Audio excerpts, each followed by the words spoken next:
The S&P ASX 200 that measures the performance of Australia's top 200 shares yesterday went through 6,000 for the first time since 2008. Now, I should note the S&P ASX 200 is different to the All Ordinaries, which went through 6,000 last week. The All Ords measures 500 of our largest companies, so it's a broader index. Either way, the indices are dominated by our biggest companies. So in order, the Commonwealth Bank, you can see, makes up around 8% of the market, Westpac around 6.6%, ANZ 5.3%, NAB 5.2%, BHP 5.1% and CSL 3.7%. So in six stocks, you've got almost 30% of the market. In other words, if any of these stocks rises or falls significantly on any given day, the index will also move. By the time we get down to the top 20 stocks, we're talking around 56% of the total index. So while you look at the stock market index to see its general direction, what you're largely looking at is the performance of the top 10 or 20 companies. Now, some people choose to invest in other stock market options like index funds or exchange-traded funds.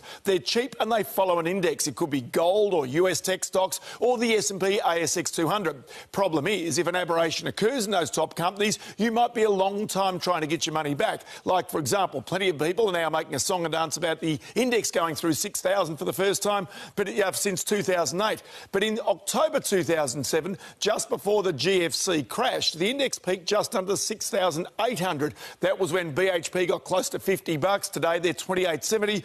Rio Tinto, $155. Now they're $74. So if you invested in an index fund in those days, 10 years later, you're still underwater by 7%, though the dividends you gained along the way might have made up the difference. But it shows in any market, shares, houses, cattle or bitcoins, if you buy at the peak, it can take a long, long time to recover your position. Overnight, the Dow Jones Index, which measures 30 of the largest US companies, down by 12 points. Our dollar, 76.4 US cents.